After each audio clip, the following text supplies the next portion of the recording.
Food builds big bridges. If you can eat with someone, you can learn from them. And when you learn from someone, you can make big changes.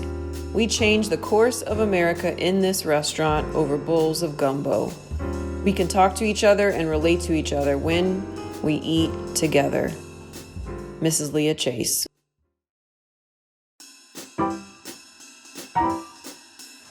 Hello.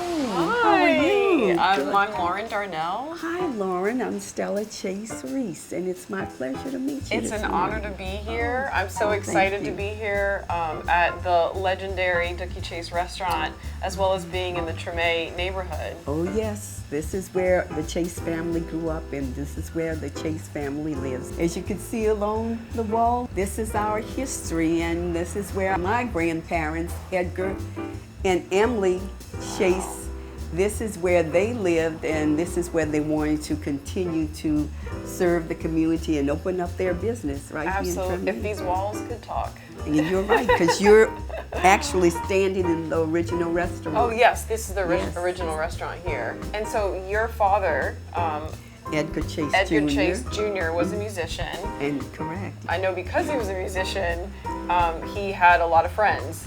he did. My father was 16 years old when he had a 16-piece band, orchestra, yeah. And the music came with him. We always had him singing a tune or whistling a tune at the bar.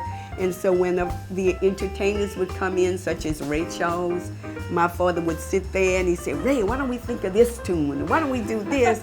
So he still kept in the music world, giving suggestions to big people like Ray Charles, Duke Ellington, Lionel Hampton, all came here. And all enjoyed him because he understood music and he loved it. I know that Dizzy Gillespie loved your mother's gumbo very much. And so I know that part of why Dooky Chase is so special and such a historic place is that all these musicians and politicians and people used to gather here for food. But I know that it wasn't just for the food. There was more to it than that. This was in 1941, this business opened, and unfortunately segregation existed at that time.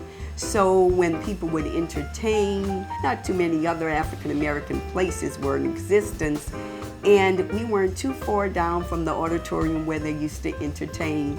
And so they could come here, get their breakfast or gumbo or steaks, whatever they like. But we also had a meeting place that we're renovating, and it's the upstairs room that brings to many people meaning of civil rights movement, and that's where our leaders met and strategized and determined what the next step was going to be in the civil rights movement. So we really are getting that ready to honor them and honor our legacy of our family to end the civil rights movement. That's amazing. One of my favorite quotes from your mom is about how she's healed so many people with a bowl of gumbo. I think she impacted and touched everyone, and so I'm so humbled and honored to be standing here with you, and I'm excited to get in the kitchen with Chef Duck. It's going to be amazing. Oh, yes. Seafood gumbo, I cannot wait. Let's go. So let's go. Hi, Chef Duck. Hey, welcome. How are you? I'm doing great. I'm so Good, excited to make this seafood gumbo, this legendary gumbo. Yes. What do we have Louisiana based that's going on here? So we pretty much have everything Louisiana based. Our hot sausage, that's a local vendor, Boca Sauce Hot Sausage. We have Double D out of Louisiana. We have Chasaces with the smoked ham hock. So pretty much when we say Louisiana gumbo, this is exactly what this 100%. is. When you're talking about gumbo, essentially what you're doing is you build in flavor layer upon layer upon layer upon layer. Okay. Then you finish it up with a roux that just brings everything together. So let's do it. Yeah, so. You wanna go? Yeah. I know you did not learn how to make a roux at culinary school. No, I did. I learned it right here in this kitchen from Miss Chase. So my grandmother taught me all the bases of what I need to know as far as foundation. Then she sent me off to Paris, France to Le Cordon Bleu. That's where I was don't know gonna go. why, because this kitchen taught me pretty much everything I needed to know. I think she got tired of me and that was a way of getting rid of me. What I want to talk about before I add the flour is the oil, right? So what we do is we render those sausages right in here. So when you're looking at this oil, you'll see the pieces of that rendered meat, that rendered fat. Don't ever lose flavor when you have the opportunity to keep it, whether that's through shrimp heads or you name it, crabs that we have in here. Yeah. You want to maintain as much of that authentic flavor as you possibly can. There's a lot of discussion about the color of roux? My grandmother always used to say she cooks her roux to her complexion, right? Okay. So it's almost a complexion that we're not looking for that dark, naughty flavor because we got so much flavor in here. So as you see, we're gonna brown that roux almost to the complexion of my skin right here. Then we'll add a little paprika and a little filet, and it's gonna give you that nice coloring that we like to have at Dooky's. I've heard something, so I want you to explain it to me. It's called COD. What's COD? Okay, COD is Chase on Demand. Chase on demand. Chase on demand. So what that means is anytime you walk in a Dooky Chase restaurant, there will be a Chase family member present. More than likely, it's going to be more than one Chase family member present. Wow. Come back and we're looking at the roux. You're looking at my hand and looking at this complexion. We're not going to go further than this, right? So I've cut this off. So now you want to be careful because when the roux is hot, and this is hot, you may have it to bubble up almost like a volcano. So you can't just dump this into here. It won't Noted. work. Got it. Thank you. So you're coming off. You see how I did that? Oh, okay, yeah. That's why you want to be careful. Okay. So once the roux is in, does it boil for a little bit more, or So is it? once the roux is in, what I'll do is I'm going to bring it back up to a boil. Okay. Once it comes back up to a boil, I'm going to add the chicken in. Okay. Once that's that right. gets right back to a simmer, I'm going to add the shrimp in. Okay. Once that gets to a simmer and that shrimp is cooked, we're going to add that paprika and that filet. And then we're just gonna let it simmer and it's a done deal. It's a gumbo ready to serve. Wow. I feel like you have it under control. Thank you for sharing all that you well, have. thank you. And I'll see you in the dining room. Sounds good. See you soon.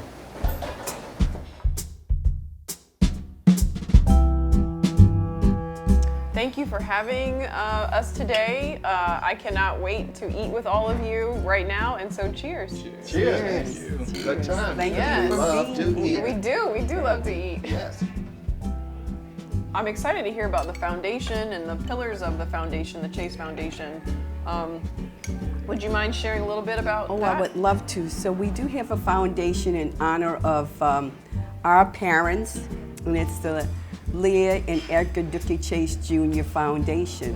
And we celebrate the beginning of the foundation at her 90th birthday. Oh, wow. And the 4 pillars are pillar for 1, social justice, education, culinary. Visual arts. It's the the visual physical and arts. performing arts. Yeah. So those are the 4 pillars. Yes. All of the artwork that we see throughout the restaurant is beautiful, and it really is. It is a gallery, and I know that this was the first really African-American gallery where African-American artists could hang their work.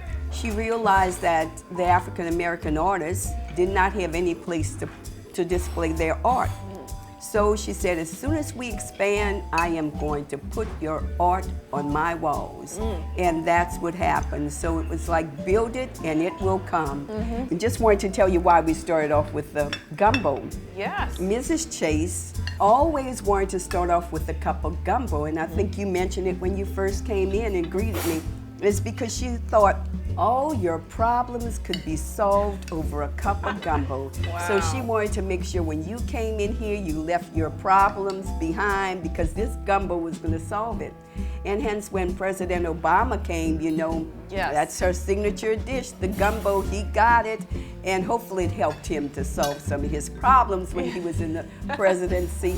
When George Bush came, the first time he came with his wife and other dignitaries to talk about Katrina, but it was the second time when the White House called and said the president wants to come back.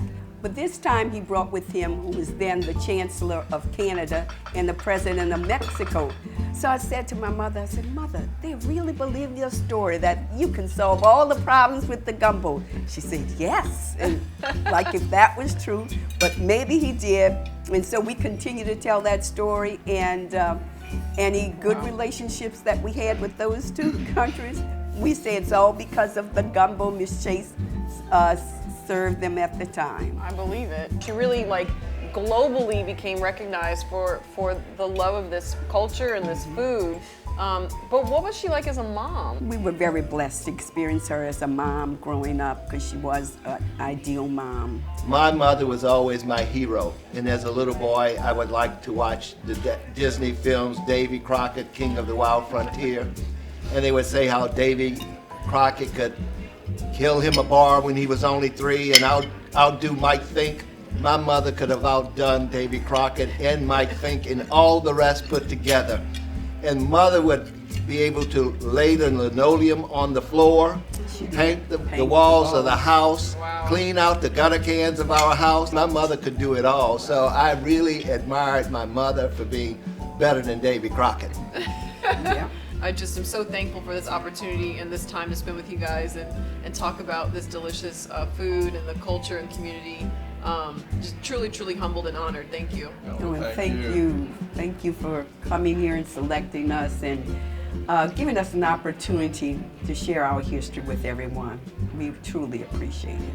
Oh, well, it's because we all love to Eat! Eat, eat, and she knew that. Yes.